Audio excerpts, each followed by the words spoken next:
Hi students, this is Sanjay Kumar and you are watching me on YouTube with संस्कार सागर public school. इस lockdown condition में आप लोगों को लगातार वीडियो प्रोवाइड किया जा रहा है और कोशिश यही किया जा रहा है कि टाइम टू टाइम आपकी स्टडी चलती रहे, स्टडी में कोई प्रॉब्लम ना हो।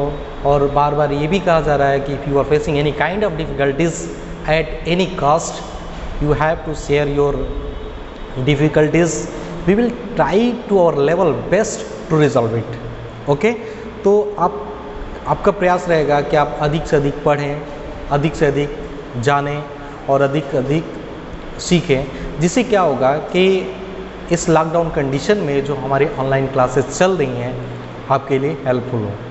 तो जैसा कि हम लोग पढ़ रहे हैं, उसके बाद चैप्टर नंबर यहाँ पे मैंने लिखा हुआ है कि क्लास जो ये 7th है, क्लास 7th है और सब्जेक्ट आपका क्या है, साइंस।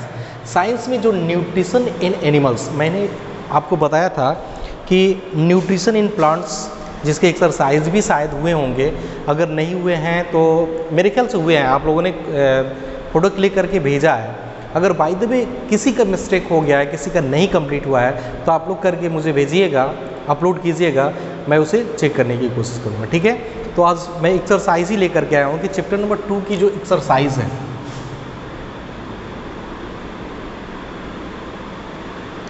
उसे ही हम लोग पढ़ेंगे। और एक्सरसाइज में बहुत ज़्यादा नहीं, मैं ये कोशिश करता हूँ कि बर्डन भी ना हो और खेल खेल में आप बहुत कुछ ज़्यादा सीखें। इससे क्या होगा कि अगर आप एक चीज़ को लर्न कर लेते हैं, एक चीज़ को समझ लेते हैं, तो जल्दी भूलता नहीं है, ये आगे भी काम आएगा। इसलिए मैं चाहता हूँ कि थोड़ा थोड़ा पढ़ाया जाए, थोड़ी थोड़ी बातों को समझाया जाए, जिससे आपको बहुत अच्छे तरीके से समझ में आ जाए। ठीक है, तो इसके लिए जो एक्सरसाइज मैं कराने जा रहा हूँ, first of all you have your own books in front of you. आपके सामने आपकी अपनी किताब होनी चाहिए, अपनी बुक्स होनी चाहिए। और मैं बुक का पेज नंबर बता दे रहा हूँ कि पेज नंबर 33 पे आप आ जाइए। ठीक है, इसमें पहला क्वेश्चन है fill in the blanks. Fill in the blanks, ध्यान से समझेंगे। फिल इन द ब्लैंक्स जो है, इसमें कितने क्वेश्चंस हैं, how many questions are there, only 6 हैं। तो 6 हैं, तो 6 को समझना पड़ेगा। क्या है कि पहला जो क्वेश्चन, उसका पहला जो है यहाँ पे ब्लैंक स्पेस दिया है और लिखा क्या हुआ है, assimilation and digestion, ASSIMILAT, assimilation DIGESTION, digestion. अब समझिए, अब फिर अपने बुक में आप ध्यान से देखेंगे, मैं एक बार आपको रिवीजन कर रहा हूँ कि एसिमिलेशन और digestion involves the use of simple substances to build complex substances required by the body। कह रहा है कि कौन सा पार्ट एसिमिलेशन में सिंपल सब्सटेंस को कॉम्प्लेक्स में बनाया जाता है या डाइजेशन में बनाया जाता है। देखिए, डाइजेशन में क्या होता है कि ब्रेक डाउन करते हैं, ठीक है, तोड़ा जाता है, किसको, तो फूड को। और एसिमिलेशन में क्या होता है कि सिंपल सब्सटेंस को कॉम्प्लेक्स सब्सटेंस में कन्वर्ट किया जाता है। तो इसलिए यहाँ पे आप जो फील करेंगे वो क्या होगा, एसिमिलेशन। ठीक है, अब क्वेश्चन नंबर 2 पे आते हैं, मीन्स बी। फिर आप बुक में देखेंगे, मैं इसीलिए कह रहा हूँ कि बुक आपके पास होनी चाहिए, क्योंकि मैं पूरा लिखूँगा तो वीडियो बहुत लंबा हो जाएगा और उस तरह का मैं वीडियो नहीं चाहता। मैं चाहता हूँ कि जितनी ज़रूरत हो उतना ही आप पढ़ें। ठीक है, देखिए, वंस स्वैलोड मीन्स एक बार जब आप भोजन को क्या करते हैं, स्वैलोड, घूंट जाते हैं, निगल जाते हैं, तो क्या होता है, the food passes down into a long tube cord. जब आप मुंह से जब भोजन को अंदर ले जाते हैं तो एक ट्यूब से गुजरता है और उस ट्यूब का नाम लिखा है स्टमक। यहाँ पे क्या लिखा है, STOMACH, स्टमक होता है या ओएसोफागस होता है, ध्यान से समझेंगे। इन दोनों में से कोई एक, जो यहाँ से, अगर मैं यहाँ से एक ह्यूमन बॉडी बनाऊँ, यहाँ से ला करके ये ऐसे करके, अगर ये जो पाइप होता है, ठीक है, तो इसी पाइप का नाम, ये जो पाइप है ना, इसी पाइप का नाम क्या होता है, इसी पाइप का नाम होता है ओएसोफागस, और इसको बोलते हैं फूड पाइप। समझ में आ रहा है। तो यहाँ पे स्टमक नहीं होगा, क्योंकि स्टमक तो इसके नीचे होता है, यहाँ पे स्टमक होता है। तो ये जो आप जो ऑप्शन चूज करेंगे वो ऑप्शन होगा ऑप्शन नंबर सेकेंड, एसोफागस। समझ रहे हैं? चलिए क्वेश्चन नंबर सी पे आते हैं, या क्वेश्चन नंबर थर्ड पे आते हैं। देखिए, the process of digestion begin in the, और ऑप्शन दिया है आपको सी में, ऑप्शन दिया है MOUTH, और दूसरा ऑप्शन दिया है स्टमक। ध्यान समझेंगे, कह रहे हैं कि जो प्रोसेस होता है, डाइजेशन की जो प्रोसेस होती है, जब हम कोई कुछ भी खाते हैं तो क्या होगा, डाइजेस्ट होगा। तो जो प्रोसेस होती है वो प्रोसेस कहाँ से स्टार्ट होती है, माउथ से स्टार्ट होती है कि डायरेक्ट पेट में जाकर के स्टार्ट होती है? ठीक है, तो कुछ भी आप जब खाएंगे तो डाइजेशन स्टार्ट होगा कहाँ से, आपके माउथ से। मैंने वीडियो में बताया था कि your digestion will start from your mouth, और उसमें एक ग्लैंड होता है साल्विया ग्लैंड, SALVIA। ठीक है, तो यही जो होता है एक डाइजेस्टिव जूस होता है जो हमारे मुंह में ऐड होता है, जिसकी मदद से, जिसके हेल्प से हम फूड को क्या करते हैं, स्वेल आउट कर जाते हैं, निगल जाते हैं। ठीक है, और इस तरह से हम आएंगे क्वेश्चन नंबर किस पे, 3 हुआ। अब क्वेश्चन नंबर डी पे आएंगे। ठीक है, डी में देखते हैं डी क्या है।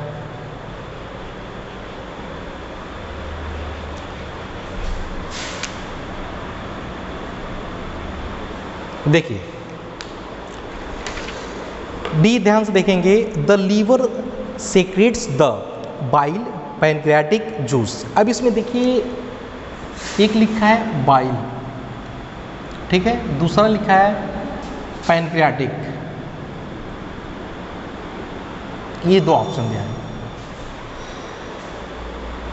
अब देखिए कह रहा है कि मैं क्वेश्चन पढ़ दे रहा हूं कि the liver secretes means liver क्या मिलाता है, पैनक्रियाटिक मिलाता है, जूस मिलाता है, या बाइल मिलाता है। जब भी पैनक्रियाटिक कौन मिलाता है, तो पैनक्रीज मिलाता है। पैनक्रियाटिक जूस जो होता है पैनक्रीज मिलाता है। तो सिंपल सी बात होगी, तो लीवर क्या मिलाएगा भाई, तो लीवर मिलाएगा क्या, आपका बाइल। समझ में आ रहा है? नेक्स्ट आते हैं क्वेश्चन नंबर ई पे। The digestion of various components of food is completed in the large और small intestine. The digestion of various components, अब समझते हैं कि digestion of various components of food means जो फूड का डाइजेशन हो जाता है फुल्ली कंप्लीटेड मीन्स अधिकतर भाग जो कंप्लीट होता है वो किस में कंप्लीट होता है, तो हमारे पास 2 तरह के इंटेस्टाइन है, एक को नाम है लार्ज और दूसरे का नाम होता है स्मॉल। समझना है, एक लार्ज होता है, दूसरा स्मॉल होता है। एक लार्ज इंटेस्टाइन होता है और एक स्मॉल इंटेस्टाइन होता है। तो पहले हमारा लार्ज में जाता है, लार्ज के बाद जो बचा हुआ फूड होता है, ठीक है, वो कहाँ चला जाता है, स्मॉल में। तो जो बचा हुआ जो कंप्लीट होता है, कंप्लीट डाइजेशन जो होता है वो किस में जाकर के फिनिश होता है, तो स्मॉल इंटेस्टाइन में। समझ में आ रहा है? तो इस तरह से ई और फिल इन द ब्लैंक्स का लास्ट क्वेश्चन है, उसको देख लिया जाए। कह रहे कि र्यूमेन या एबोमेसम, RUMEN, याद आ रहा होगा आप लोगों को।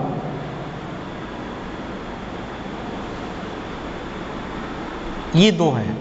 मैंने बताया था कि जो जैसे काऊ है, र्यूमेन या र्यूमेंटेशन जो मैंने बताया था कि उनके पेट के अंदर 4 चैम्बर होते हैं, ये मैंने बताया था। और र्यूमेन बताया था, मैशम बताया था, और एबोमेशम बताया था। तो इस तरह के जो होते हैं, क्या है क्वेश्चन है कि is the last chamber of the stomach in ruminants. तो रूमेन तो पहला होता है, सबसे पहले जो भोजन आपका जाता है रूमेन में जाता है। रूमेन के बाद क्या जाता है,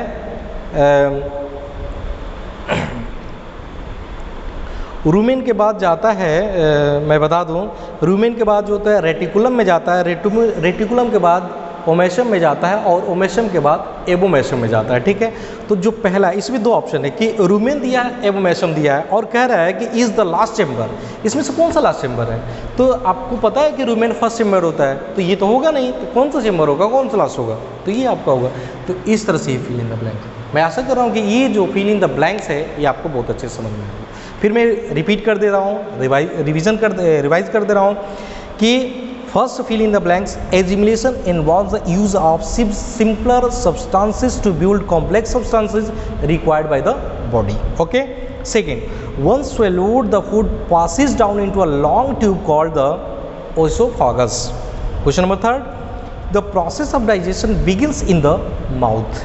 Question number four, the liver secretes the bile juice. Okay. And number five, the digestion of various components of food is completed in the small intestine. And last, abomasum is the last chamber of the stomach in ruminants. ruminants के अंदर मैं फिर बता दे रहा हूँ, ruminants के अंदर 4 chamber होते हैं। पहले का नाम है rumen, दूसरे का नाम है रेटिकुलम, मैशम, तीसरे का नाम है मैशम और चौथे का नाम है एबोमेशम। ठीक है, ओके। अब आज जो मैं कराने जा रहा हूँ, चूज़ द करेक्ट ऑप्शन। मैं फिर आप बुक में देखेंगे, मैं आपको बताऊंगा कि कौन सा सही होगा कौन सा गलत होगा, आप इसको देखेंगे। देखिए, चूज़ द करेक्ट ऑप्शन में पहला क्वेश्चन है, in which of this process is food broken down into simpler substances. देखिए, इसमें 4 ऑप्शन दिया है। क्या क्या दिया है? इंजेशन दिया है, जस्ट अ मिनट, 4 ऑप्शन दिया है। मैं सबका नहीं लिखूंगा, मैं 1-2 लिख करके बता दे रहा हूँ, उसके बाद आप समझेंगे। डाइजेशन की बात है इसलिए मैं बता रहा हूँ। पहला जो होता है एसिमिलेशन दिया, इंजेशन दिया है, माउथ के अंदर जो फूड जाता है, ठीक है। उसके बाद दिया है क्या? डाइजेशन। ये कहाँ होता है? स्टमक। तीसरा जो है एब्जॉर्प्शन,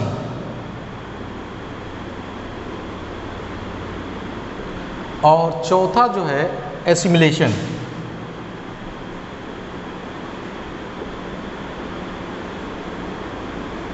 समझिए, एब्जॉर्प्शन क्या करता है और एसिमिलेशन क्या करता है। तो एसिमिलेशन मैंने बताया कि ये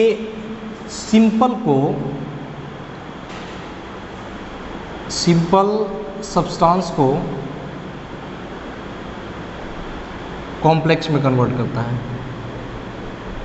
कॉम्प्लेक्स सब्सटेंस में कन्वर्ट करता है। और एब्जॉर्प्शन जो होता है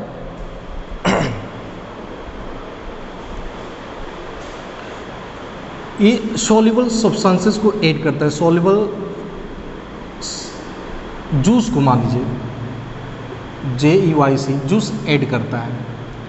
ठीक है, ये समझेंगे। अब देखिए, हमारे पास है, कह रहा है कि in which of this processes food broken down into simpler substances. Simpler substance में किस में तोड़ा जाता है? देखिए, ये कॉम्प्लेक्स में तोड़ता है, ये तो सिंपलर में कौन तोड़ेगा? डाइजेशन। तो आपका जो राइट आंसर होगा डाइजेशन। ओके, क्वेश्चन नंबर 2 में देखेंगे कि which of these are flat blade like teeth use for cutting food. Cutting की बात आ गई, काटना, बाइट करना। तो बाइट हमेशा जो करता है इंसीजर करता है। देखिए, हम ह्यूमन बॉडी के अंदर 4 तरह के दांत होते हैं। क्या क्या है? इंसीजर है, कैनिन्स है, प्री मोलर है एंड मोलर है। कभी आपने देखा होगा कि मोलर क्या होता है, प्री मोलर क्या होता है? मीन्स पल्प करना प्री मोलर हो गया, और उसको पाउडर बना देना मोलर का कार्य है। ठीक है। इंसीजर काटना, इंसीजर का काम है, और काट करके फाड़ देना कैनिन्स का काम है। तो पूछ रहा है ना कि which of these are flat blade like teeth use to cutting food. काटने के काम में आता है, तो काटने का काम कौन करेगा? इंसीजर। और अगर आपसे पूछा कि फाड़ने का, मीन्स टेयरिंग, टीयर करने का, टोर करने का, तो आपका होगा कैनिन्स। ठीक है, तो इसमें जो ऑप्शन आपका सही होगा वो होगा इंसीजर। अच्छा, तीसरा क्वेश्चन देखते हैं, what do fats break down into. उसमें आपको 4 ऑप्शन मिलेंगे, starch and sugar, amino acids, fatty acids and glycerol, fatty acids and amino acid. तो इसमें क्या होता है कि ब्रेक डाउन इनटू कौन सा? फैट्स। फैट्स जब भी ब्रेक डाउन करता है, जब भी टूटता है, तो किस में टूटता है? एक तो फैटी एसिड्स में टूटता है और दूसरा ग्लिसरॉल में टूटता है। तो इसमें भी कंफ्यूजन नहीं है। जब भी फैट्स डाइजेस्ट होता है या फैट्स टूटता है, तो एक फैटी एसिड में टूटता है और दूसरा ग्लिसरॉल में टूटता है। इसको भी आप याद रखेंगे। ठीक है, इसलिए इसका क्वेश्चन नंबर 3 का ऑप्शन जो होगा सी सही होगा। चलिए क्वेश्चन नंबर 4 में चलते हैं कि which of the chambers of ruminants does the food get partially digested and stored as the curd. देख कड क्या होता है, मीन्स कड क्या होता है कि जो रूमेन होते हैं, रूमिनेंट्स होते हैं, मीन्स जैसे गाय हो गई, बकरी हो गई, तो ये जब खाते हैं चारे को या भूसा खाते हैं तो कुछ कूटते हैं और कुछ ऐसे स्वेल आउट कर जाते हैं, निकल जाते हैं, ठीक है। तो जो आधा चबाया हुआ फूड होता है, जो आधा चबाया हुआ घास भूसा जो भी होता है, उसे हम क्या कहते हैं, कड कहते हैं, ठीक है। तो कह रहे कि in which of the chambers of rumen does the food get partially digested and stored as curd. तो जो पहला चेंबर होता है उसी में आपका पार्सली डाइजेस्टेड होता है, ठीक है। तो इसमें ऑप्शन पहला क्या है, रूमेन, तो रूमेन ही आपको मिल गया क्योंकि पहला रूमेन, दूसरा होगा रेटिकुलम, तीसरा होगा मैसम और चौथा होता है एबोमेसम। ये समझ में आ गया होगा, तो ये होगा रूमेन। अब क्वेश्चन नंबर 5 पे आते हैं, ठीक है, कि which of this nutrients get mostly digested in the small intestine. तो स्मॉल इंटेस्टाइन में क्या होता है कि हर जगह से डाइजेस्ट होने के बाद जो लास्ट में बचता है वो स्मॉल इंटेस्टाइन में आता है। तो उसमें जो भी होगा, फैट्स होगा, प्रोटीन होगा, विटामिन होगा, जो भी होगा वो स्मॉल इंटेस्टाइन में आ जाएगा, मीन्स ऑल। तो ऑल में क्या हो जाएगा, कार्बोहाइड्रेट्स, प्रोटीन्स, फैट्स, एवरीथिंग किसमें, स्मॉल इंटेस्टाइन, ठीक है। नेक्स्ट बढ़ते हैं, next question number 6, with the help of which of the following does a hydra catch its food. Hydra, hydra क्या है, तो यूनिसेलुलर टाइप का, यूनिसेलुलर मीन्स एक लिंगी, यूनिसेलुलर टाइप का क्या है, जीव है, यूनिसेलुलर टाइप का और ऑर्गेनिज्म है। तो वो क्या करता है, यह अपने फूड को कैसे कैच करता है। तो देखिए सीलिया, ब्रेक, सीडोपोलिया, ठीक है, सीडोपोडिया है। तो इसमें जो with the help of which of the following does hydra catch its food. तो हाइड्रा के अंदर एक टेंटेकल्स होता है, टेंटेकल्स मीन्स चिपकाऊ, मीन्स जैसे ही जीभ बाहर करेगा उस पर आकर के उसका शिकार जो होता है चिपक जाता है। तो कौन से करता है, तो हाइड्रा, ठीक है। तो आप जो टेंटेकल्स जो है वो हाइड्रा के लिए यूज़ करेंगे, समझ में आ रहा है, ठीक है। Question number 7, which of this help to digest food in an amoeba. Amoeba में कैसे फूड डाइजेस्ट होता है, तो देखिए इसमें आपको मिलेगा outgrowth card, pseudopodia, digestive juice in the liver, digestive juice in the food vacuole.